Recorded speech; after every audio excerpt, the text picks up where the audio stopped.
हरे कृष्णा सभी भक्तों को मेरा प्रणाम। तो आप सभी का स्वागत है आज की भगवद गीता क्लास में। आज हम ले रहे हैं 53 पढ़ेंगे।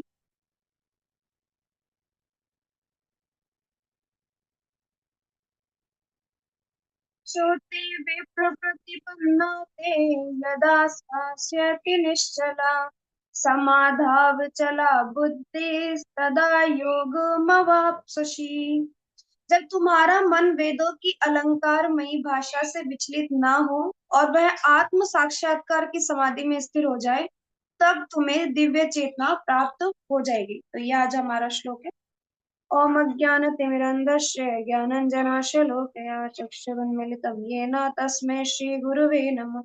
श्रीचैतन्यमनोभीष्टं स्थापितं येन भूतले स्वयंरूपः मह्यं ददाति स्वपदान्तिकम्। वन्दे अहं श्रीगुरो श्रीयुतपदकमलं श्रीगुरून् वैष्णवांश्च श्रीरूपं साग्रजातं सहगण रघुनाथान्वितं तं सजीवम् सावधेतं सावधूतं परिजन सहितं कृष्ण चैतन्य देवं श्रीराधा कृष्ण पादान् सहगण ललिता श्री विशाखान्वितांश्च। हे कृष्णा करुणा सिंधु दीन बंधु जगतपते गोपेश गोपिका कांत राधा कांत नमोस्तुते। तप्त कांचन गौरांगी श्री राधे वृंदावनेश्वरी वृषभानुसुते देवी प्रणमामि हरिप्रिये। वाञ्छाकल्पतरुभ्यश्च कृपा सिन्धुभ्यैव च पतितानां पावनेभ्यो वैष्णवेभ्यो नमो नमः। जय श्री कृष्ण चैतन्य प्रभु नित्यानंद श्री अद्वैत गदाधर शिवसादि गौर भक्तवृंद। हरे कृष्ण कृष्ण कृष्ण हरे हरे, हरे राम राम राम हरे हरे। नमो विष्णुपादाय कृष्ण पृष्ठाय भूतले श्रीमते भक्ति वेदांत स्वामिनिति नामिने। नमस्ते सरस्वती देवी गौरवाणी प्रचारिणे निर्विशेष शून्यवादी पाश्चात्य देश तारिणी।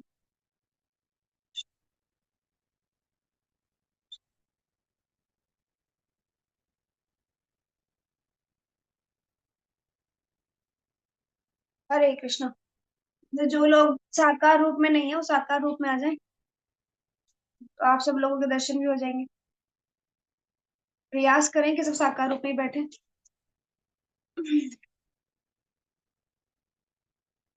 तो देखो आज का हमारा श्लोक है। श्रुति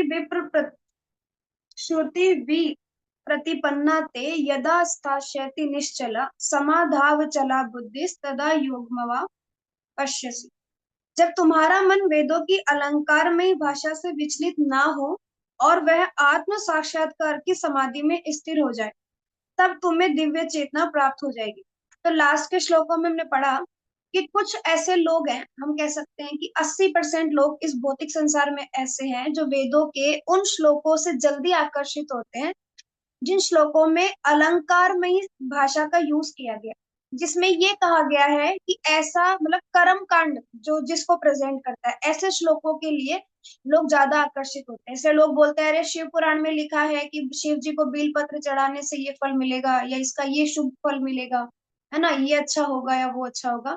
तो इस तरीके के जो श्लोक मेंशन है जिस भी पुराण में या उपनिषदों में या शास्त्रों में कहीं पे भी, तो उसके प्रति लोग ज्यादा आकर्षित होते हैं, बजाय इसके कि भगवत गीता में एक श्लोक दिया हुआ है, मान लीजिए कि आत्मा के स्तर पर आपको कर्म करना है क्योंकि आत्मा ही आपकी असली पहचान है।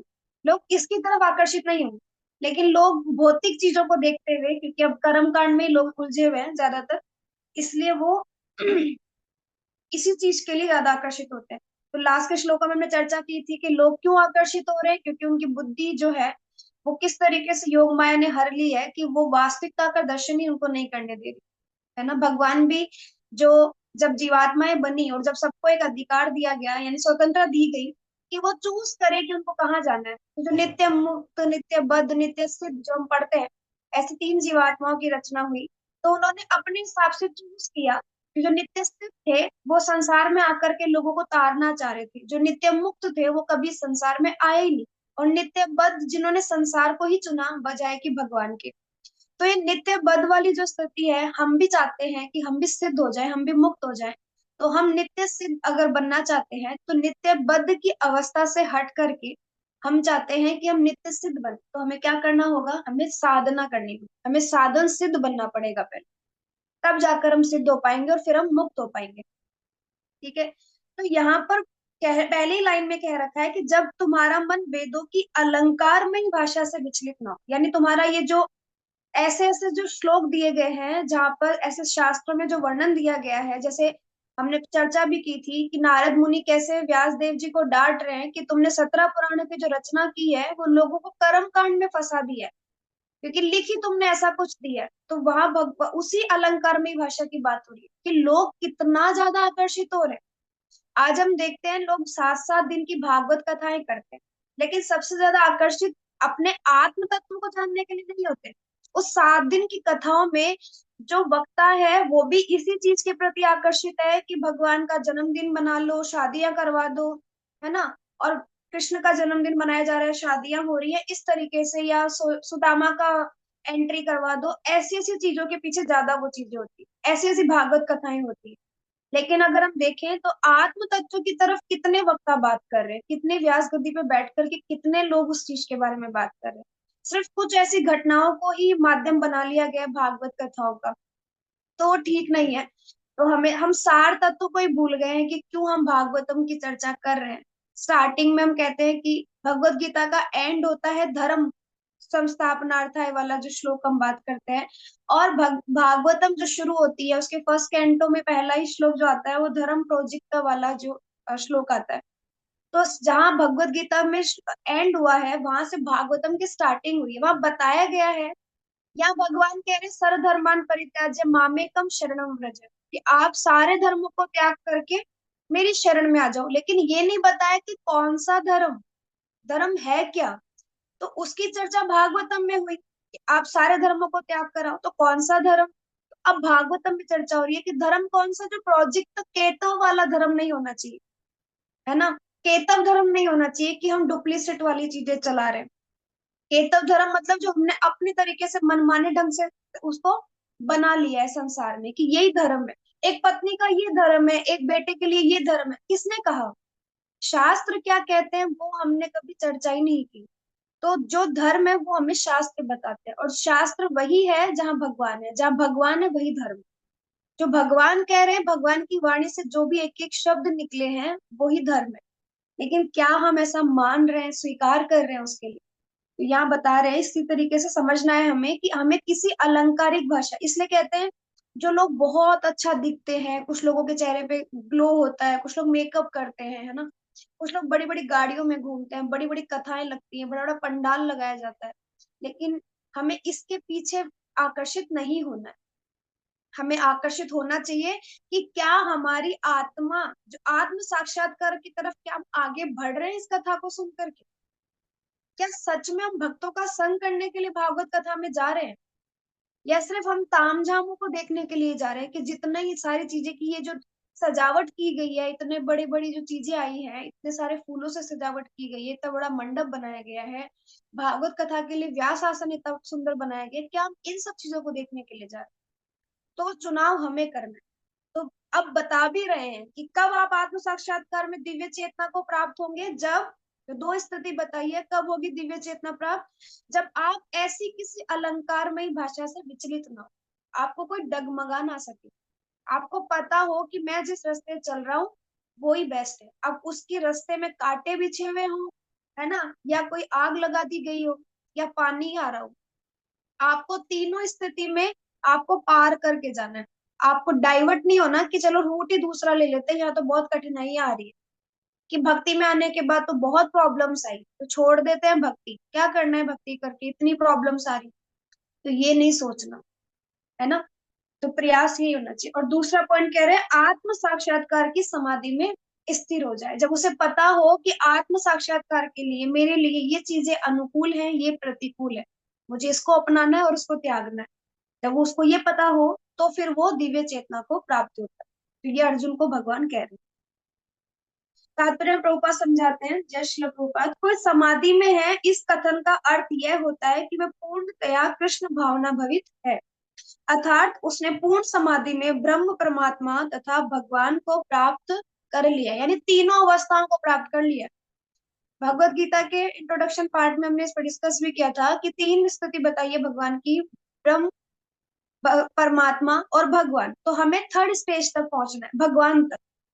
अगर किसी ने तीनों अवस्थाओं को प्राप्त कर लिया, जो समझता है कि ब्रह्म क्या है, परमात्मा कैसे सब में विद्यमान रहते हैं और भगवान की क्या शक्तियां हैं, एक्चुअली भगवान ही सब कुछ है ना। हमें ब्रह्म तक और परमात्मा तक ही सीमित नहीं रहना, हमें आगे बढ़कर भगवान को भी जानना है, भगवान की शक्तियों को जानना है, भगवान ने कैसे इस ब्रह्मांड को रचा है, इसके पीछे क्या मतलब क्या मोटिव था भगवान का, या हम इस संसार में जो आए हैं वो क्यों, हमारा क्या संबंध है भगवान से। ऐसी स्थितियों तक जब हम पहुंचेंगे, हमारा जीवन का परम लक्ष्य क्या है, हमें किस चीज को अपनाना है, किसको नहीं, ऐसी बहुत सारी चीजों को जब कहते हैं ना ब्रह्म जिज्ञासा, जब आपके अंदर से सवाल उठे जानने के लिए, तब आप समझना कि आप इस दिव्य चेतना में स्थिर होना चाहते हैं। तो अब यहाँ पर कृष्ण भावना भवित कौन है? जो पूर्ण कृष्ण भावना भवित है वो वही है जो भगवान को जिन्होंने प्राप्त कर लिया, यानी ब्रह्म, परमात्मा और भगवान। आत्म साक्षात्कार की सर्वोच्च सिद्धि यह जान लेना है कि मनुष्य कृष्ण का शाश्वत दास है, जीवेर स्वरूप होए कृष्ण नित्य दास। आप तो रट लो इस लाइन को। जब भी कोई पूछे कि अरे आप कौन है, तो ये नहीं बोलना चाहिए कि मैं तो कीर्ति हूँ, प्रयागराज में रहती हूँ, या मैं अर्चना हूँ, या मैं पटना में रहती हूँ, है ना, ये नहीं। हमारी असली आइडेंटिटी क्या है कि हम भगवान के नित्य दास हैं और वो हमारे स्वामी है। ये हमारी आइडेंटिटी होनी चाहिए। ऐसा नहीं हम आधार कार्ड निकाल के दिखा रहे हैं कि देखो मैं ये हूँ, तो वो हमारी पहचान नहीं है, वो शरीर की पहचान। एक्चुअल में हमारी पहचान हमारी आत्मा से है, और उसका एकमात्र कर्तव्य कृष्ण भावनामृत में अपने सारे कर्म करना है। जो हम सारे तात्पर्य में आप देखना, भक्त प्रभुपाद ने मोस्टली हर तात्पर्य में ये वर्ड दिया ही है, कृष्ण भावना भवित कर्म, जहां हम भगवान के लिए सारे कर्म कर रहे हैं। कृष्ण भावनाभवित व्यक्ति या भगवान के एकनिष्ठ भक्त को न तो वेदों की अलंकारमयी वाणी से विचलित होना चाहिए और न ही स्वर्ग जाने के उद्देश्य से सकाम कर्मों में प्रवृत्त होना चाहिए। तो ना तो हमें किसी कर्म कांड में उलझना है और ना हमें सकाम कर्म में। ठीक है। लोग बोलते हैं आपके घर में ये विपदा है, ये वो विपदा है, अरे उसके पास जाओ, वो निराकरण करते हैं, वो समाधान करते हैं, है ना। आप फंसते ही चले जाओगे उस दलदल में, वो दलदल जैसा है। जितने आप अपनी समस्याओं को मिटाने के लिए जितने हाथ पैर मारोगे ना, आप उस दलदल में फंसते चले जाओ। जैसे होता है ना, एक व्यक्ति अगर दलदल में गिर जाए और ज्यादा छटपटाए बाहर निकलने के लिए, तो वो और गहरा गहरा गहरा उसी दलदल में फंसता चला जाता है। लेकिन अगर समझदारी से काम ले, तो हो सकता है कि वो कुछ टाइम बाद में उस धीरे धीरे उस दलदल से बाहर निकल आए। तो हम क्या करते हैं, जब ज्यादा समस्याएं में घिर जाते हैं ना, तो अलग अलग रास्ते अपनाते हैं। कोई बाबा जियों के भागता है, कोई पंडितों के पास चला जाता है, कोई कर्म कांड करने लगता है। कुछ कुछ टोने टोटके में हम फंस जाते हैं। उसमें ना फंस करके अपने आप को विचलित ना होने दे, भले ही कितनी बड़ी से बड़ी विपदा आ जाए। भले ही ज्यादा ज्यादा क्या होगा, जरा ज्यादा क्या होगा, मृत्यु तो हो जाएगी ना, कोई बात नहीं, यही तो होगा। सबसे बड़ा डर यही तो है हमारे अंदर कि मर जाएंगे। तो कोई बात नहीं, मर जाएंगे, इससे ज्यादा क्या हो सकता है, और कोई क्या बिगाड़ लेगा हमारा। तो हमें विचलित नहीं होना, बस एक बार अगर आपने रास्ता पकड़ लिया है तो कृष्ण भावना भवित में ही रहना। अपने आप को इसको छोड़ करके कोई और चीज की तरफ नहीं भागना। वो तो ऐसा हो गया कि रसमलाई को छोड़ के हम चीनी या गुड़ खाने के लिए भाग रहे हैं। ठीक है, तो वो नहीं, जिस जो स्वाद रसमलाई में है ना, वो चीनी और गुड़ में नहीं आएगा, वो पताशे में नहीं आएगा, है ना। तो इसलिए, तो और दूसरा में स्वर्ग जाने के उद्देश्य से भी कोई कर्म कर्म नहीं करना, जैसा काम कर्म नहीं करना। ऐसे में किसी में प्रवृत्त नहीं होना जहां हमें लगे कि अरे मुझे ऐसा करने से मैं स्वर्ग लोग जाऊंगा। अरे ये भी तो, पड़ोसी भी तो 500 रुपए डोनेशन दे रहा है, मैं भी 100 रुपए डोनेशन दे ही देता हूँ, या दे ही देती हूँ। दान करने से ना स्वर्ग लोक की प्राप्ति होती है।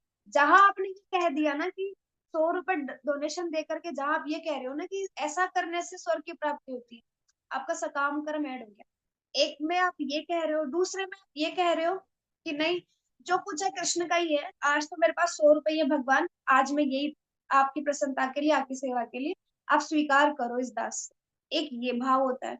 तो डोनेशन देने के भी अपने अपने भाव होते हैं। भगवत गीता में आगे वाले चैप्टर्स में हम बात करेंगे कि जो हम डोनेशन भी देते हैं, दान भी देते हैं, वो भी तीन तरीके का होता है, सतोगुण, रजोगुण, तमोगुण। ठीक है, तो वो हम कभी चर्चा करेंगे जब आगे बढ़ेंगे चैप्टर्स में। तो, तो किस भाव से आप दे रहे हो वो इम्पोर्टेंट है। कृष्ण भावनामृत में मनुष्य कृष्ण के सानिध्य में रहता है और कृष्ण से प्राप्त सारे आदेश उस दिव्य अवस्था में समझे जा सकते हैं।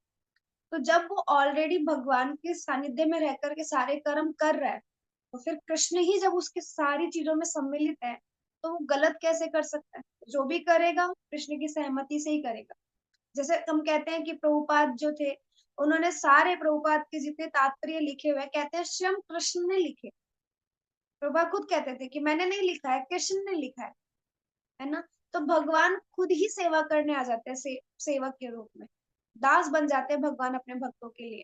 तो ऐसी ऐसी सेवाएं भगवान करते हैं। तो प्रभुपाद के तात्पर्य अपने नहीं है, मनगढ़ंत नहीं है, अपने उनके अकॉर्डिंग मनोकाल्पनिक नहीं है कि उन्होंने अपने मन से लिख दिए, भगवान के द्वारा लिखे हुए एक एक वर्ड में समझा रहे हैं कि कृष्ण से प्राप्त सारे आदेश उस दिव्य अवस्था में समझे जा सकते। जैसे अभी अर्जुन समझने को तैयार नहीं है कि भगवान जो कह रहे हैं सही कह रहे हैं, तैयार वो मानने को तैयार ही नहीं है। अभी भी वो कहीं ना कहीं पर उनके साथ में वाद विवाद ही कर रहे हैं। ठीक है। अब दूसरी तरफ जब वो पूरी तरीके से समझ जाएंगे ना, तब आप देखना कैसे वो शरणागत करते हैं और कैसे वो कहते हैं कि अब आप आदेश करो, मुझे करना क्या है। और एक अर्जुन ये है जो हम पढ़ रहे हैं फर्स्ट सेकंड चैप्टर से, एक अर्जुन वो आएगा जो अपने पुत्र को खोने के बाद में भी युद्ध करना है, युद्ध भूमि में खड़े होकर। सोचो, एक बार डगमगाया नहीं उन्होंने उस टाइम पर।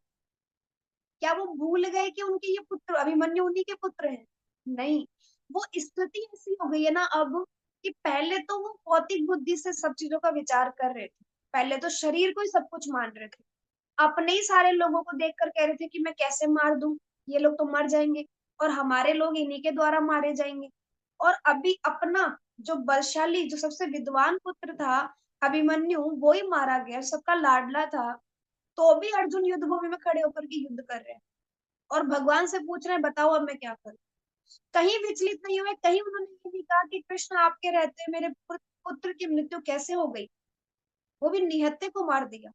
तो अब देखो दोनों स्थिति में कितना डिफरेंस, क्योंकि यहाँ पर अभी वो ज्ञान नहीं है, अज्ञानता में है ना। और जब ज्ञान हो जाएगा, जब वो हर कर्म को कृष्ण भावनाभावित होकर ही करेंगे, तब वो जितने सारे आदेश कृष्ण उनको देंगे वो सारे दिव्य स्तर पर होंगे और वो हर चीज को मान रहे होंगे। तो वो स्थिति उनकी आएगी। ऐसे कार्यों के परिणाम स्वरूप निश्चयात्मक ज्ञान की प्राप्ति निश्चित है, उसे कृष्ण या उनके प्रतिनिधि गुरु की आज्ञाओं का पालन मात्र करना होगा। इसलिए कहते हैं ना, जैसे अभी कुछ टाइम पहले हमारे बीच में अंकुर प्रभु जी डिस्कशन कर रहे थे कि प्रभु जी ने कहा था ना कि कैसे मान ले हम कि गुरु गुरु की बात आई। प्रभु जी कह रहे थे या कोई और डिस्कशन कर रहा था कि हम कैसे स्वीकार कर ले कि गुरु है सामने, अगर मान लीजिए गुरु है और हम उनको कह रहे हैं कि ठीक है आप गुरु हैं हमारे और हम हर चीज के लिए उनको स्वीकार कर रहे हैं कि जो भी वो बोलेंगे हम करेंगे, तो ऐसा कैसे? तो या तो आप किसी को गुरु मत स्वीकार करो, पूर्ण शरणागति आप मत करो जब तक आपके अंदर इतने सारे डाउट्स हैं। आपको लग रहा है सामने वाला व्यक्ति तो हमारी जैसा ही है, वो भी मनुष्य में ही है, हम भी मनुष्य जैसे ही हैं, अगर आपको ऐसा लग रहा है तो। लेकिन अगर आपने पूर्णतः सरेंडर कर दिया है अपने गुरु को पूरी तरीके से, तो फिर आपको डाउट नहीं करना है, फिर आप संशय नहीं कर सकते। इसलिए हमारी इस्कॉन प्रणाली, जो हमारी इस्कॉन संप्रदाय है, जिसमें जो इस्कॉन संस्था है ब्रह्मादव गौड़ीय संप्रदाय, जिसमें हम दीक्षा लेते हैं, तो दीक्षा से पहले हम आश्रय लेते हैं गुरु का और कुछ टाइम तक प्रैक्टिस में रहते हैं, यानी ट्रेनिंग पीरियड में। उसके बाद हमारी दीक्षा होती है, ताकि हम कोई अपराध ना कर बैठे अपने गुरु के प्रति, क्योंकि गुरु साक्षात भगवान के प्रतिनिधि होते हैं। इसलिए कभी जल्दबाजी नहीं करनी चाहिए दीक्षा लेने के लिए। आप एक प्रोसीजर से निकाले जा रहे हो ताकि आपको पूरी तरीके से गढ़ दिया जाए। सोने को जितना ज्यादा तपाया जाता है ना, उतना ज्यादा खरा बनता है, उतना ज्यादा सुंदर निकल उसकी सुंदरता निकल के आती है, उसकी जितनी भी अशुद्धियां है ना वो दूर हटती चली जाती है और वो बिल्कुल प्योर फॉर्म में होता है ना। तो इसलिए कह रहे हैं कि आपको ये समझना चाहिए कि जब आप एक गुरु का चुनाव आप नहीं कर रहे हैं, गुरु आपको चुनाव कर रहे हैं। हम इतना सामर्थ्य हमारे अंदर नहीं है कि हम गुरु का चुनाव करें, गुरु हमें चुनते हैं अपने सेवक के रूप में, है ना। तो जब गुरु हमें स्वीकार करते हैं तो हमारे अंदर ये नहीं होना चाहिए अरे मुझे इनका तो समझ में ही नहीं आता है। फॉर एग्जाम्पल हम किसी और को चूज कर लेते हैं, वो अपराध होता है। इसलिए हमें मेंटोर की गाइडेंस में, काउंसलिंग में हमेशा ध्यान रखना चाहिए कि जब भी हम ऐसी कोई स्थिति हमारे साथ चल रही है कि हमें गुरु का चुनाव करना है, है ना, गुरु हमारा चुनाव कर रहे हैं, हम उसके लिए हम तैयार हो रहे हैं, तो हमारा मन इधर उधर भटके नहीं। और जैसे ही आपने शरणागत कर दिया किसी गुरु को, तो फिर आप उनके प्रति पूर्ण शरणागत रहो। अब वो आपको ये कहे कि आप जयपुर छोड़ करके भाग जाओ, या वो ये कहे कि आप संसार छोड़ के चले जाओ, गुरु की आज्ञा शिरोधार्य है। इधर से इधर बिल्कुल एज इट इज, जैसा बोल दिया गया वैसा, है ना, पत्थर की लकीर ऐसे मान के चलो आप। तो वैसी ही बात होनी चाहिए। अगर आप शरणागत कर रहे हो तो खूब शरणागति करो, नहीं तो अभी आप टाइम ले लो, दीक्षा से पहले आप समय ले लो। क्योंकि दीक्षा के बाद अगर आपके मन में संशय आया कि मैं ये बात मानूं या नहीं मानूं, मेरे गुरुदेव ने मुझे ये बात कही थी, तो फिर आप अपराध करेंगे शुद्ध भक्तों के प्रति। तो इसलिए आप बिल्कुल सावधानी से इस प्रोसीजर से आराम से दीक्षा तक पहुंचे, और पूर्ण शरणागति हो तब जाकर के फिर आप दीक्षा ग्रहण करें। जैसा बोल दिया गया है वैसा ही, उसमें फिर आपके हाना हाना वाली सिचुएशन नहीं होनी चाहिए। जो बोल दिया गया है उसको एज इट इज मानना है। इसके बहुत एग्जाम्पल्स है हमारे सामने। सबसे बड़ा एग्जाम्पल प्रभुपाद। प्रभुपाद को उन्होंने अपने गुरु ने कहा कि जाओ आप और जाकर के विदेश में जाकर के प्रचार करो। प्रभुपाद 70 साल की उम्र में विदेश गए। हम 25 वर्ष की उम्र में, 40 वर्ष की उम्र में ये सोचते हैं हम घर वालों को छोड़ के कैसे जाए। प्रभुपाद 70 वर्ष की उम्र में गए जब शरीर भी साथ नहीं दे रहा था।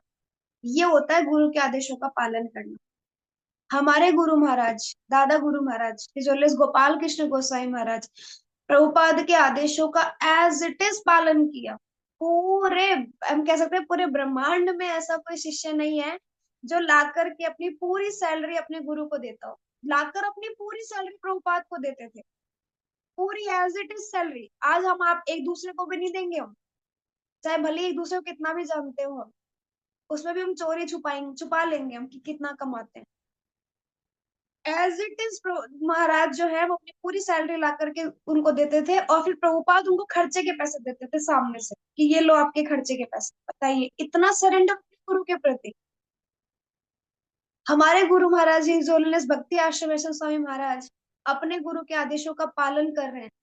जब से उन्होंने उनका अपना दायित्व संभाला है, जब से वो दीक्षा गुरु बने, और उसके पहले से तो वो कर ही रहे हैं, लेकिन जैसे ही उनको वो स्थान दिया गया, अपने गुरु के रेस्पॉन्सिबिलिटी संभालने के लिए दिया गया, तब से तो वो एक मिनट ऐसा नहीं लगता कि कभी फ्री रहे। एक एक साल तक के पूरे शेड्यूल पूरे फिक्स बिजी रहते हैं एकदम। आपको अपॉइंटमेंट लेना है तो 1 साल बाद का लेना पड़ेगा, इतना बिजी शेड्यूल। आज यहाँ है कल आउट ऑफ कंट्री, है ना, कोई पता नहीं क्या प्रीचिंग। बस लाइफ में एक ही चीज है, जीवन का एक ही आधार बना है, प्रचार करना है। और हरिनाम और प्रचार और गुरु के जो शब्द जो कहे हैं उस उनकी आज्ञा को शिरोधार्य करना, बस यही जीवन का आधार है। तो हमें ऐसे भक्तों से, ऐसे शुद्ध भक्तों से सीखना चाहिए कि हम किस स्थिति में हैं। और अगर हम दीक्षित हैं तब तो हमें और अच्छे से फॉलो करना चाहिए। हम आश्रय में हैं तो फिर हमें दीक्षा तक बढ़ना चाहिए। और अभी हम नए नए जुड़े हैं तो हमें प्रयास करना चाहिए कि हम हरिनाम अच्छे से लें। अपने आप भगवान हमें गुरु के पद पर अपने आप भेज देंगे, वो वहां तक जहां तक भेजने की आ, मतलब आपके अकॉर्डिंग लगता है आपको ऐसा कहीं भी किसी भी पॉइंट पर कि हाँ अब ये पूरी तरीके से शरणागत है और अभी डिसाइपल उस कंडीशन में, तो फिर भगवान अपने आप हमारे जीवन में गुरु भेजते हैं। ठीक है, उनके बिना गुरु नहीं मिलते, है ना, बिना भगवान गुरु नहीं मिलेंगे और गुरु के बिना भगवान नहीं मिलेंगे, ऐसी स्थिति। तो इतना इन्होंने इतना सुंदर समझाया रखा है, एक एक वर्ड जो है ना प्रभुपाद ने तात्पर्य में बहुत सुंदर समझाया कि गुरु की आज्ञा हमारे लिए बस पालन मात्र करना होगा। उसे कृष्ण या उनके प्रतिनिधि गुरु की आज्ञाओं का पालन मात्र करना होगा, जैसा बोल दिया गया है पालन करना है बस। अब अर्जुन कहते हैं, अर्जुन उवाच स्थित प्रज्ञस्य का भाषा समाधिस्तस्य केशव स्थितादि किम प्रभाषेत किमासित व्रजेत किम। अर्जुन ने कहा, हे कृष्ण, अध्यात्म में लीन चेतना वाले व्यक्ति स्थित प्रज्ञ के क्या लक्षण है, वह कैसे बोलता है तथा उसकी भाषा क्या है, वह किस तरह बैठता है और चलता है। तो वो कह रहे हैं, तात्पर्य प्रभुपाद समझाते हैं, जिस प्रकार प्रत्येक व्यक्ति के उसकी विशिष्ट शक्ति के अनुसार, स्थिति के अनुसार कुछ लक्षण होते हैं, उसी प्रकार कृष्ण भावना भवित पुरुष का भी विशिष्ट स्वभाव होता है। यथा उसका बोलना, चलना, सोचना आदि। जिस प्रकार धनी पुरुष के कुछ लक्षण होते हैं जिनसे वह धनवान जाना जाता है, जिस तरह रोगी अपने रोग के लक्षणों से रुग्ण जाना जाता है, और या विद्वान अपने गुणों से विद्वान जाना जाता है, उसी तरह कृष्ण की दिव्य चेतना से युक्त व्यक्ति अपने विशिष्ट लक्षणों से जाना जाता है। या क्या कहते हैं कि जैसे मान लीजिए कोई बहुत बड़ा अमीर व्यक्ति है, कैसे पहचाना जाएगा? वो बहुत बड़ी गाड़ी में घूम रहा होगा, उसके आगे पीछे दो चार गार्ड चल रहे होंगे, उसने बहुत हाई फाई कपड़े पहन रखे, बहुत अच्छी क्वालिटी के कपड़े पहन रखे होंगे, है ना। उसने बड़ी बड़ी वॉचेस पहन रखी होंगी, जो बहुत लग्जरी वॉचेस हो सकती है। ठीक है, उसका फोन अच्छा होगा, उसका घर बहुत अच्छा होगा, वो बहुत सारे सर्वेंट उसके लिए काम करते होंगे। ये सारी पहचान एक धनवान व्यक्ति की, जहाँ उसको खुद को कुछ नहीं करना पड़ रहा, उसके लिए लोग ही काम कर रहे हैं। ठीक है, बड़ी कंपनी होगी या बड़ी कंपनी का मालिक होगा, है ना, उसका अपना एक एम्पायर खड़ा कर रखा होगा उसने। ये सारे उसके लक्षण हैं। उसके खाने पीने में भी बहुत ध्यान रखना पड़ता है, वो बहुत चीजों को नोटिस करके चलता है। उसको क्लीनिंग से भी काफी इश्यूज होता है कुछ लोगों को, कि गंदी जगह पे नहीं जाना है, अच्छी जगह ही बैठना है, ऐसा। ऐसे बहुत सारे अलग अलग शौक होते हैं लोगों के, तो उससे दिख जाता है ये तो बहुत अमीर है। ठीक है। अब एक व्यक्ति जो बहुत बीमार है, तो उसकी कंडीशन, उसके शरीर से पता लग जाएगा कि ये बीमार है ना। उसकी डॉक्टर ने कुछ चीजें बंद कर रखी होंगी, तो अरे मैं, मुझे ना ये बीमारी है, इसलिए मुझे ये चीजें बंद की है डॉक्टर ने, इसका मतलब वो बीमार है, कि वो नहीं खा सकता ये सब चीजें। तो ऐसे उसकी अलग अलग सिम्टम होते हैं। हो सकता है उसकी बॉडी में कुछ और, कुछ लोगों को बहुत सारे रैशेज हो जाते हैं बॉडी में, कुछ और इन्फेक्शन हो जाते हैं, तो देख के लगता है कि हाँ ये बीमार है। जैसे कुष्ठ रोग जैसी बीमारियां होती है, देख के लग जाता है बीमार है। पैरालिसिस जैसी कंडीशन होती है, लगता है कि ये बीमार है ना। वैसे ही विद्वान व्यक्ति होता है, जैसे वो मुंह खोलता है पता लगता है कि विद्वान है। कहता है ना, जब मुंह खोलता है तो पता लगता है कि सामने वाले को कितना ज्ञान है। जब तक मुंह बंद है तब तक तो अच्छा लग रहा है, सभ्य व्यक्ति है एकदम, लेकिन जैसे ही मुंह खुला, पता लगा वो गाली गलौज कर रहा है या अच्छा बोल रहा है। गाली गलौज कर रहा है मतलब अभी तक वो दिखावा ही कर रहा था। और अगर वो जैसे ही मुंह खोलता है, अच्छे शब्द बोलता है, मीठा बोलता है, मृदुभाषी होता है, तो समझते हैं कि हाँ विद्वान है, अपने ज्ञान का सही यूज कर रहा है ना। और जो भी बोलता है वो एकदम परफेक्टली उस चीज को बोल रहा होता है, चाहे हम भौतिक उसमें समझे कि हाँ चलो मान लो इसको नॉलेज है उस चीज के बारे में, तो वो विद्वान। हम यहाँ की बात नहीं कर रहे, भगवत गीता के अनुसार विद्वान वही है जो ये जानता है कि मैं आत्मा हूँ और मैं भगवान का नित्य दास हूँ, है ना।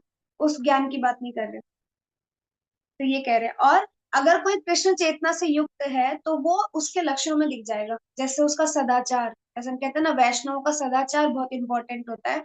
उसके आचरण से ही पता लग जाएगा कि ये वैष्णव है, ये भक्त है, ये कृष्ण भावनामयी व्यक्ति जो है, वो व्यक्ति।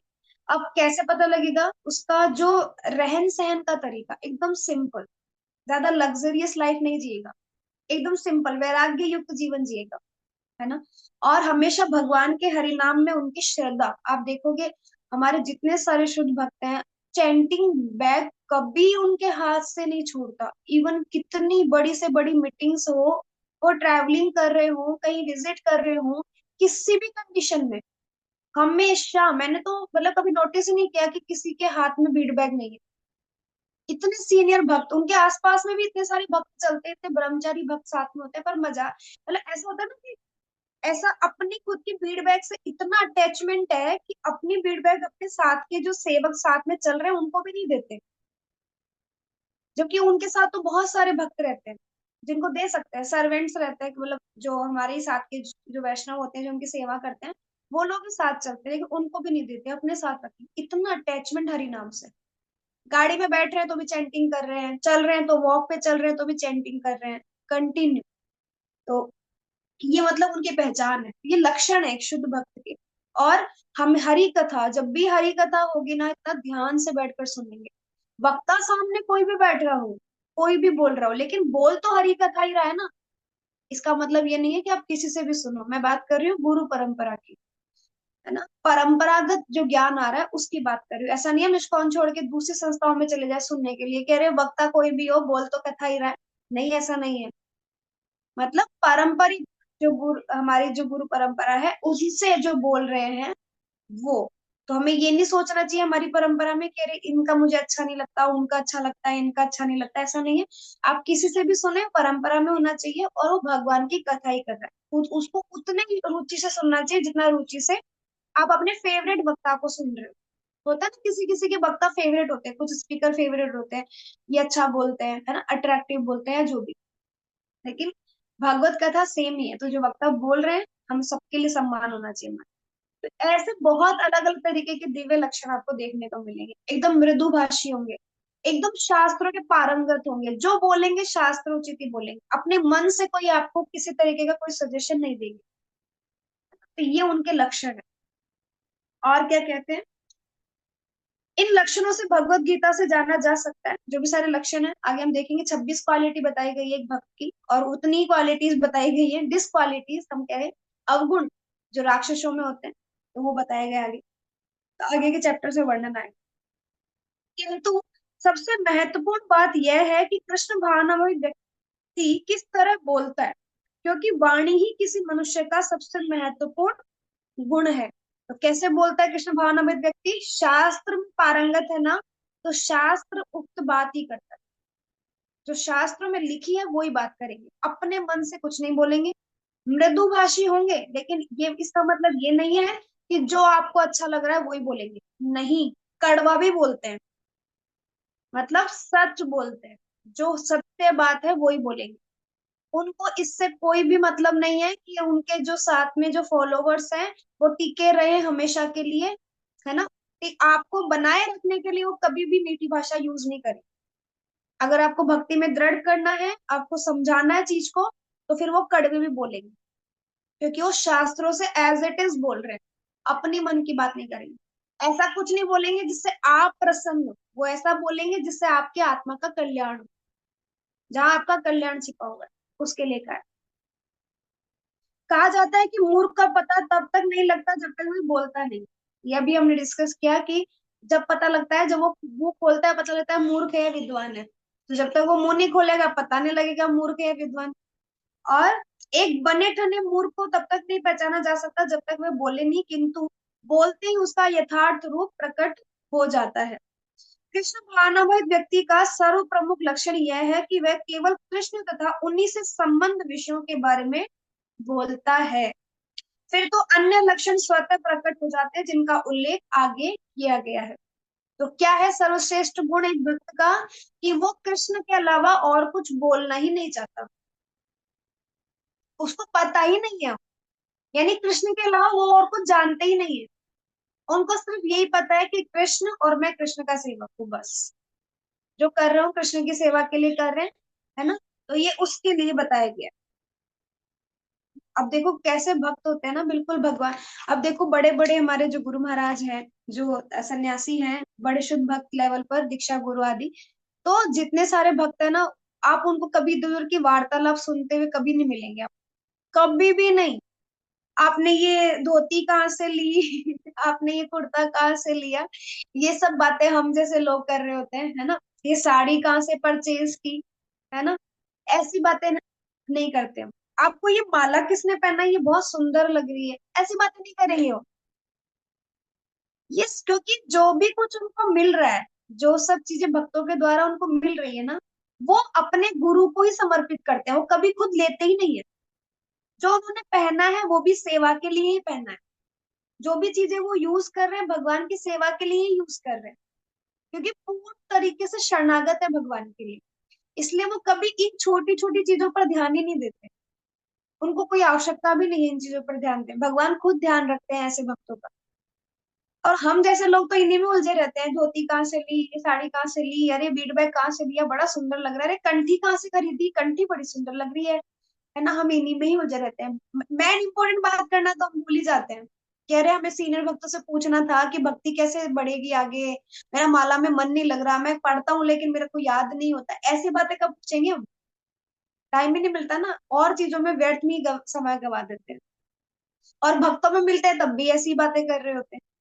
तो समझदारी के लिए यही होना चाहिए कि समय को हमें यूटिलाइज करना चाहिए, हम भक्तों से कैसे बात कर रहे हैं। और प्रश्न भी पूछने चाहिए तो बहुत सोच समझ करके अपने गुरु से प्रश्न पूछने चाहिए, जो आध्यात्मिक स्तर के प्रश्न हैं। भौतिक, प्रभु जी जॉब कब लगेगी महाराज जी मेरी, मैंने इतना प्रयास किया, गवर्नमेंट जॉब नहीं लग रही मेरी, मेरी बहन की शादी नहीं हो रही, है ना, मेरी मदर बहुत बीमार रहती है, हमारा घर नहीं बन रहा, ऐसी चीजें नहीं पूछते अपने गुरु से या शुद्ध बड़े भक्तों से। हमेशा पूछो, क्योंकि वो भक्ति देते हैं, उनके अंदर भगवान है ना।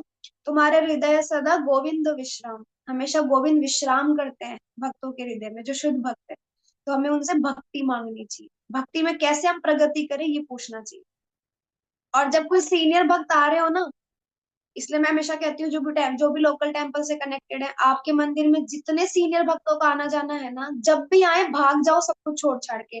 ऑफिस से छुट्टी लेनी पड़े, घर का फंक्शन छोड़ना पड़े, आप बीमार हो, बीमार आपका शरीर है, आत्मा नहीं है, आप भागो आत्मा के लिए, है ना। जब भी हमारे यहाँ पे शुद्ध भक्त आए ना, तो हमें हर काम दाज को छोड़ करके शॉप को 5-6 दिन बंद करना पड़े, बिजनेस को लॉक लगाना पड़े, अरे सब करो, उस बस उन शुद्ध भक्तों की कथा श्रवण मत छोड़ो किसी भी स्थिति में, बस भागो और जाओ।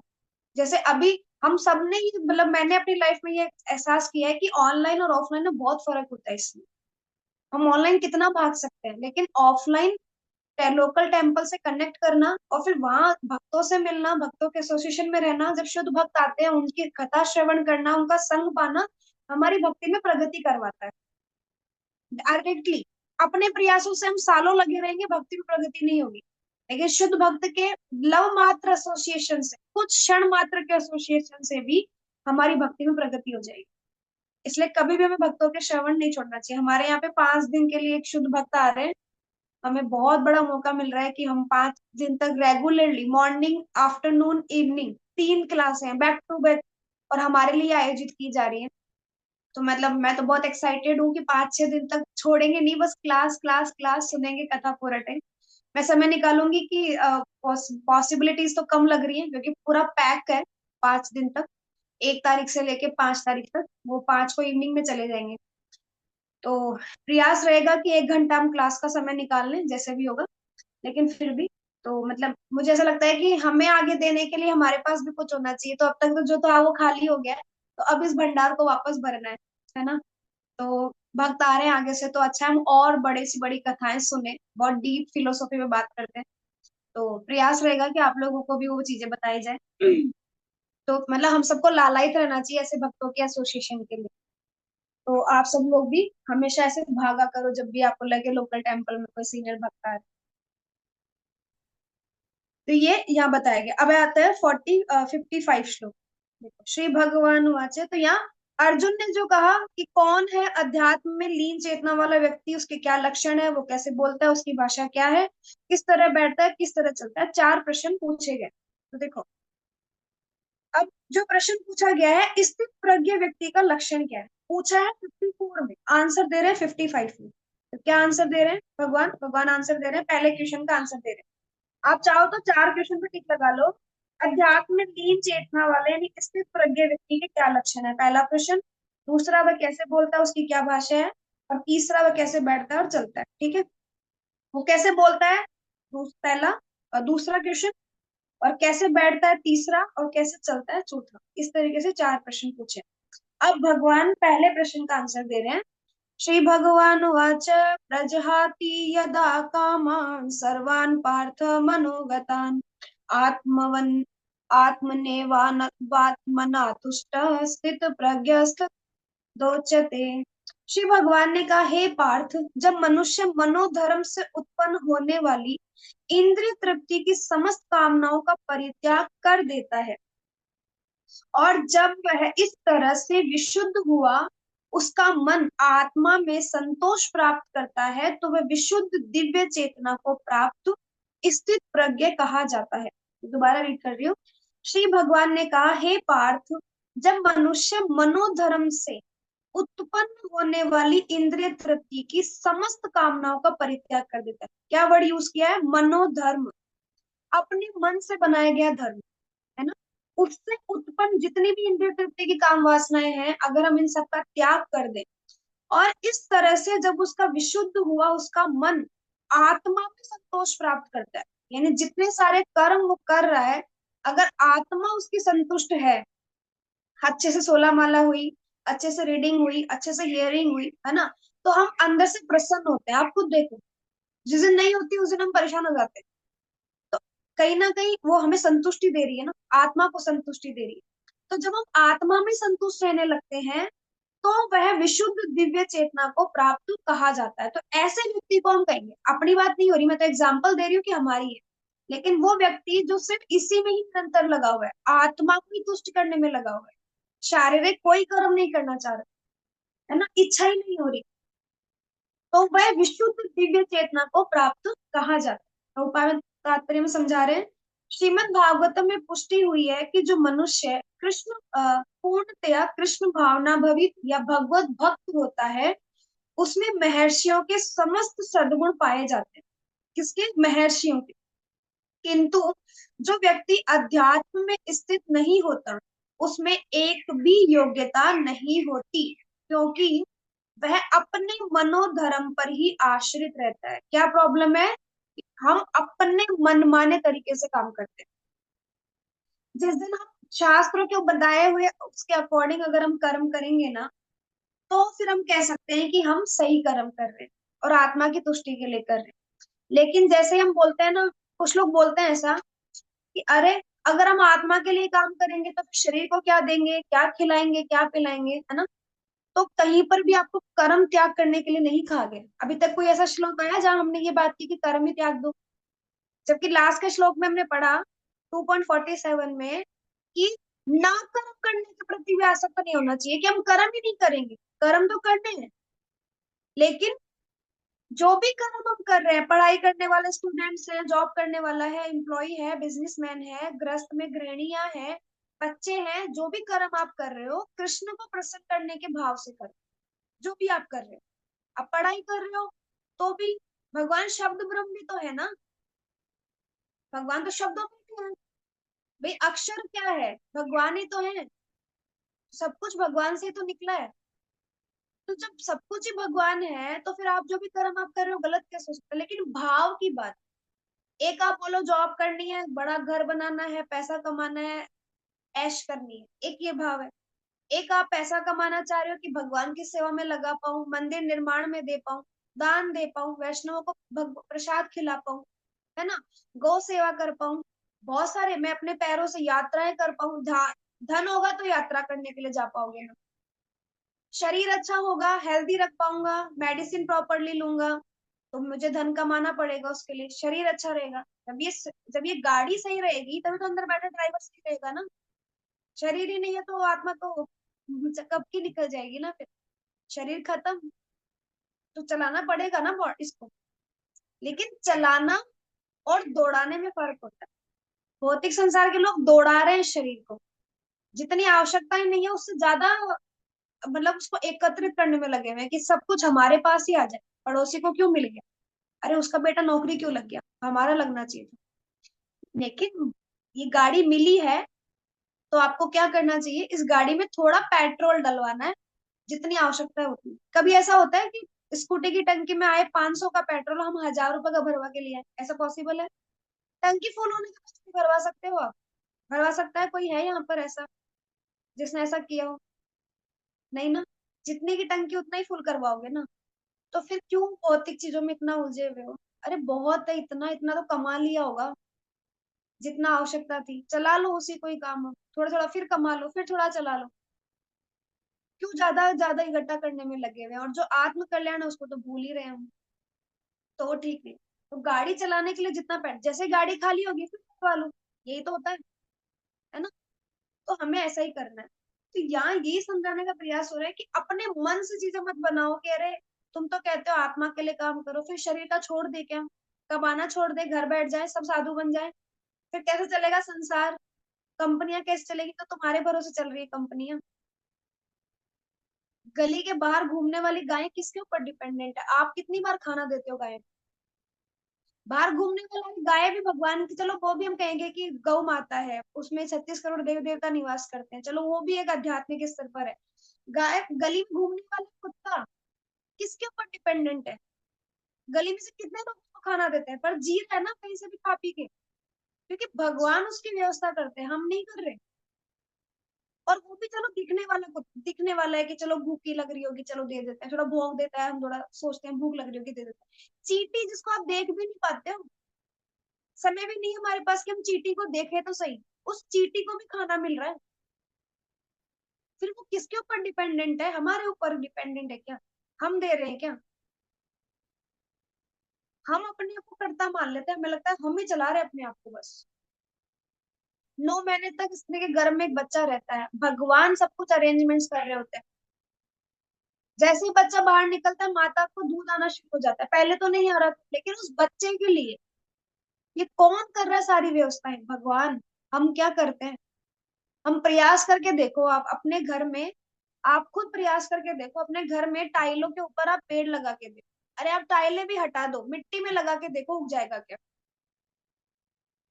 और कुछ ऐसी स्थितियों में जहाँ बड़े बड़े जंगल खड़े हैं, जहाँ कोई पानी नहीं डालता, कोई खाद नहीं डालता, कभी किसी ने गेहूं भी नहीं डाले होंगे, कभी किसी ने कोई बीज भी नहीं डाला होगा, अपने आप खड़े हैं वो पेड़ पौधे। हमने बनाए क्या? हम जंगल काट रहे हैं, लगा नहीं रहे। हम समझते नहीं है बस चीजों को। हमें लग रहा होता है हम ही करता है, अरे पूरे संसार को तो हम ही चला रहे हैं। इस अहम अहम के चक्कर में हम मर जाते हैं। पता लग रहा है आत्म कल्याण तो रह ही गया हमारा, लास्ट में समझ में आता है कि क्या हुआ। मेरे घर में भी अभी एक स्थिति चल रही है, तो मुझे ऐसा लगता है कि जब भी मैं उनसे बात करती हूँ, मेरी नानी है, अभी बेड रेस्ट, पूरा बेड रेस्ट पर है, मैं जब भी उनसे बात करती हूँ तो मुझे कहती है कि मुझे दुख रहा है कुछ। वो ऐसे बोलती है कि मुझे कुछ दुख रहा है। अब नहीं समझ आ रहा ना, पूरी जिंदगी भर राम का नाम नहीं लिया, प्रभुपाद का ऑडियो बुक्स लगा रखा है, पूरा दिन हरे कृष्ण चलता है, और अपने मुंह से हरे कृष्ण नहीं बोलती। एक बार हरे कृष्ण नाम नहीं निकलता, राम नहीं निकलता। मैं बोलती हरे हरे मत बोलो, राम राम बोलो, वो भी नहीं निकलता। पूरी जिंदगी भर लिया ही नहीं नाम, लास्ट में टाइम पे कैसे निकलेगा ना? मैंने पूछा कुछ प्रॉब्लम है? वो कल परसों रोने लग गए, थोड़ा इमोशनल हो गई थी, रोने लग गई, बोल भी नहीं रही है कुछ, तो भी वही निकल निकल के भाव आ रहा है बार बार, बाई को बुला दो। अभी भी बेटियों में ही मोह है। पता है पता नहीं कब भगवान ने ये लास्ट अंतिम सांसें दे रखी है, वो छीन लेंगे कभी। थोड़ा टाइम और बचा होगा ना, उसमें भी आप अपने ही लोगों में उलझे हुए, अभी भी उसको बुला दे, उसको बुला दे, उसको बुला दे कर, भगवान का नाम नहीं निकल रहा मुझसे। पूरी जिंदगी भर लिया नहीं, अब कैसे निकलेगा? और हम सोच रहे हैं कि 2-4 सालों में हम हरिनाम ले रहे तो अंतिम समय में निकल जाएगा। अरे नहीं निकलेगा। गला, कहते हैं ना, गला रूंध जाता है, आवाज बंद हो जाती है, निकल ही नहीं सकता। आप देख लेना अपने घर में, अगर कोई बूढ़े बुजुर्ग आपके सामने वाली स्थिति में हो, है ना, कभी ऐसा एहसास हो, गला बोला ही नहीं जाता, गला पूरा रुक जाता है, ब्लॉक हो जाता है एकदम, आवाज चली जाती है। लोग 2-2 4-4 5-5 साल बिना बोले बेड रेस्ट पे रहते हैं, और लास्ट में खत्म हो जाते हैं, कुछ बोल भी नहीं पाते। और हम इंतजार कर रहे हैं कि लास्ट में जाके भगवान का नाम लेंगे, जब ना बोल पाओगे, ना चल पाओगे, ना कुछ और। मतलब जब फूल खिला हुआ है तो हम उसको यूटिलाइज करेंगे, और जब वो पूरा मुरझा जाएगा तो भगवान को समर्पित कर देंगे कि अब आप संभालो। भगवान को भी हम चुन चुन करके फूल चढ़ाते हैं कि हम कुछ अच्छा चढ़ाए भगवान को। हम कैसी स्थिति में रह रहे हैं पता ही नहीं लग रहा। मैं तो मतलब ऐसा लग रहा है भगवान ने जानबूझ कर कैसी स्थिति घर में रखी है कि मैं समझ जाऊं कि बाहरी मोह माया में कुछ नहीं रखा है, कोई आपका नहीं है, जो है कृष्ण है, जो सेवा है कृष्ण की है। भगवान की कथा श्रवण, जो थोड़ी बहुत सेवा हो जाती है, सेवा और हरिनाम, बस यही सारे जीवन का। छोड़ो सब कुछ, कुछ नहीं रखा इसमें। जबकि कोई फाइनेंशियली कमी नहीं है, बट फिर भी लोग बिल्कुल जब नाम नहीं निकालना चाह रहे, बताओ। भगवान ने मेरे आत्म साक्षात्कार के लिए घर में ऐसी स्थिति पैदा की। तो हर स्थिति को भगवान के उस पे डाल के देखना चाहिए। और मेरी मदर की माला बढ़ गई है, मम्मी 16 माला कर रही थी, अभी मम्मी पिछले कुछ 5-6 दिन से 20 माला कर रही है। मम्मी को ऐसा लग रहा है कि मतलब, मैंने बोला मम्मी को, देखो अभी वो नाम नहीं ले रहे हैं ना, जैसे निकल नहीं रहा उनके नाम से, आपका भी नहीं निकलेगा लास्ट टाइम में, आप अपना नाम बढ़ा लो और अपनी मालाएं करो कंटिन्यू। तो इसलिए अच्छा लग रहा है कि हाँ, स्थितियों की वजह से थोड़ा भक्ति में चीजें तो अच्छी हो रही है। तो हम सबको प्रयास करना चाहिए कि जो भी स्थिति आए ना, उसको इस दृष्टिकोण से हम लोग देखें कि हाँ, जो कुछ हो रहा है ना, वो हमारे लिए अच्छा हो रहा है। जो कर रहे हैं भगवान हमारे लिए अच्छा कर रहे हैं। कुछ गलत नहीं होता, भगवान कुछ गलत नहीं करते हमारे जीवन। ये हमारे प्रारब्ध है जो बीच बीच में आ जाते हैं हमारे, है ना। तो ये बहुत सुंदर स्थिति है कि कैसे हम दिव्य चेतना तक पहुंचेंगे, जब मनोधर्म निकाल देंगे। सबसे बड़ी समस्या यही है आज के टाइम के लोगों की। अपने मनमाने तरीके से हम अपने हिसाब से धर्म बना लेते हैं, हमें लगता है अरे ये नहीं करेंगे तो क्या होगा, लोग ऐसा बोलेंगे, समाज वाले ऐसा बोलेंगे, अरे रिश्तेदार ऐसा बोलेंगे। अरे छोड़ो उस धर्म को, जहाँ भगवान खुद खड़े हैं, वही धर्म है, बस ये मान के करो। क्या कहते हैं प्रभुपाद, मनोधर्म पर ही जो आश्रित रहता है वो कभी भी ऐसी योग्यता प्राप्त नहीं कर पाता। फलतः यहाँ यह ठीक ही कहा गया है कि व्यक्ति को मनोधर्म द्वारा कल्पित सारी विषय वासनाओं को त्यागना होता है। क्या कहा है कि व्यक्ति को मनोधर्म के द्वारा कल्पित, जो कल्पना की है उसने, सारी विषय वासनाओं को त्यागना होता है। कृत्रिम साधन से इनको रोक पाना संभव नहीं है। आर्टिफिशियल इंटेलिजेंस से हम सोच रहे होते हैं कि हम भगवान की क्रियाकलापों में हस्तक्षेप करेंगे, हम इंटरफेरेंस करेंगे। लोग सोच रहे हैं, थोड़ा टाइम पहले आया था न्यूज में कि चाइना ने ना क्लाउड बना लिया आर्टिफिशियल, वो कहीं पे भी चाहे वहां बारिश कर सकता है। कितनी दूरी में कर सकता है और कब तक कर सकता है? जितना भगवान कर सकते हैं वो कर सकता है क्या? हमने इतने सारे वेपन्स बनाए हमारी सुरक्षा के लिए, और आज हम उन्हीं वेपन्स को यूज कर रहे हैं। किस चीज के लिए? जितनी जितनी भी हम क्लास में, अर्चना माता जी आप लीव कर सकते हैं। तो हम जितने वेपन्स बनाए थे हमारी सुरक्षा के लिए, और उन वेपन्स को यूज कर रहे हैं लोगों को मारने के लिए। आज आप देखो ना, जो थर्ड वर्ल्ड वॉर चल रहा है, क्या कर रहे हैं हम। तो ये कृत्रिम साधन है, हमें लग रहा है हम अपने आप को सुरक्षित कर सकते हैं। हम, अरे मृत्यु जब आएगी ना, तो आप हजार ताले लगाकर भी अगर किसी घर में बैठ जाओगे ना, तो भी मर जाओगे, बचा नहीं पाओगे अपने आप। जब बीमारी आएगी ना, तो कैसे भी आ जाएगी। आप कितना शुद्ध खाते हैं, आप कितने फ्रूट्स खाते हैं, आप चाहे कुछ भी कर रहे हैं, बीमारी आएगी, आ ही जाएगी। आप बचा नहीं सकते खुद को। जहाँ जन्म होगा आ ही जाएगा, कोई निश्चित प्लेस नहीं होता कहीं भी किसी भी चीज की। जब मृत्यु आनी है आ ही जाएगी, बुढ़ापा आएगा आ ही जाएगा। आप रोक नहीं सकते कृत्रिम साधनों से। तो क्या बोला है कि कृत्रिम साधन से इनको रोक पाना संभव नहीं है। किंतु यदि कोई कृष्ण भावनामृत में लगा हो तो सारी विषय वासनाएं स्वतः बिना किसी प्रयास के दब जाती। और कभी कभी हमें ऐसा लगता है कि हाँ, आज मैं पूरा दिन ना बाहर का खाना नहीं खाऊंगा। तो हम बैठे बैठे संकल्प लेना, तो हम एक दिन, दो दिन, तीसरे दिन, चौथे दिन, पांचवा दिन ऐसा आएगा ही आएगा कि यार थोड़ा कुछ तो बाहर से ऑर्डर कर लेते। और फिर मन करेगा, फिर हम बाहर से ऑर्डर करेंगे, फिर खाएंगे। थोड़ा बाहर घूम आते हैं, थोड़ा पिकनिक चल लेते हैं बच्चों के साथ, थोड़ा बाहर बाहर मूवी वूवी देख के आ जाते हैं। कुछ दिन दबा लोगे इस काम वासनाओं को, वापस निकल करके आएंगे, और ज्यादा तीव्रता से। जितना दबाया ना आपने, उतना तेजी से निकल करके आएंगी वासनाएं। ऐसी ही होती, स्प्रिंग जैसी होती। और जैसे आप धीरे धीरे कम करने पे थोड़ा प्रयास करोगे, जैसे अपने आप को डाइवर्ट करना, इसलिए हम कहते हैं कि मन को कंट्रोल तो आप नहीं कर सकते, लेकिन आप प्रयास करो कि आप मन जो कर रहा है उसको डाइवर्ट करो। मन कर रहा है कुछ खाने का, ठीक है खाएंगे, लेकिन भगवान को भोग लगा के खाएंगे, अच्छा बनाएंगे, घर ही बनाएंगे, भगवान को भोग लगाएंगे, फिर पाएंगे। इसको ऐसे डाइवर्ट कर सकते। कहीं जाने का मन कर रहा है, तो गोवा नहीं जाना, है ना, स्विट्जरलैंड नहीं जाना, सिंगापुर नहीं जाना, दुबई नहीं जाना, लेकिन हम सोचेंगे हम वृंदावन जाते हैं, भगवान के धाम जाकर आते हैं। अपने आप को थोड़ा डाइवर्ट करते हैं। तो इस कृष्ण भावना में भी जो कर्म में हम चले जाते हैं ना, धीरे धीरे काम वासना स्वतः ही धीरे धीरे करके खत्म हो जाती है। तो हमें ऐसा ही प्रयास करना चाहिए। कृष्ण भावना में तो लगा हो तो सारी विषय वासनाएं स्वतः बिना किसी प्रयास के दब जाती है। जैसे हम कहते हैं कि अरे ऑनियन गार्लिक तो छूटता ही नहीं था, लेकिन देखो अभी हम नहीं खाते हैं, है ना। बाहर हम देखते हैं बहुत सारे फ्रेंड्स, हम सर्किल हमने बना रखे थे, लेकिन अभी फ्रेंड्स सब छूट गए, क्यों? कैसे लोग हैं वो सारे बाहर? जो हो सकता है कोई अल्कोहल लेता हो, कोई हो सकता है गैम्बलिंग वगैरह में इन्वॉल्व हो, है ना, कोई अदर रिलेशनशिप वगैरह में इन्वॉल्व हो, या कोई लहसुन प्याज वगैरह खाता हो, कोई चाय कॉफी पीता हो। तो ऐसे फ्रेंड्स तो बैठेगा ही नहीं हमारा, वो धीरे धीरे अपने आप ही छूट जाएगा, जो चीजें हम कर रहे हैं उसकी वजह से। तो वो स्वतः ही अपने आप धीरे धीरे करके ऐसे लोग भी दूर होने लगते हैं, और ऐसी हमारे अंदर जो बुराइयां है वो भी धीरे धीरे करके अपने आप ही खत्म होने लगती है। क्योंकि हमने अच्छा ही, जैसे हम एग्जाम्पल देते हैं ना, एक एग्जाम्पल हमारा फेमस है कि रूम में अगर लाइट नहीं है तो क्या है? अंधेरा। जैसे स्विच ऑन किया, लाइट आ गई, तो अंधेरा अपने आप भाग जाएगा। तो वैसे ही जब हम ज्ञान की तरफ आगे बढ़ते हैं, कृष्ण भावना भवित कर्म करने लगते हैं, तो जो अंदर की बुराइयां हैं, जो हमारे साथ में जो जितनी काम वासनाएं हैं, वो धीरे धीरे करके अपने आप ही चली चल जाने लगती, खत्म होने लगती। लेकिन हम कृष्ण भावना भवित में कितना आगे बढ़ रहे हैं वो उस पर डिपेंड करता है।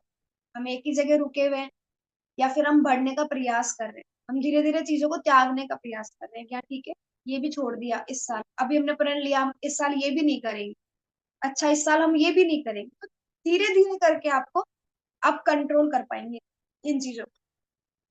अतः मनुष्य को बिना किसी झिझक के कृष्ण भावनामृत में लगना होगा, क्योंकि यह भक्ति उसे दिव्य चेतना प्राप्त करने में सहायक होगी।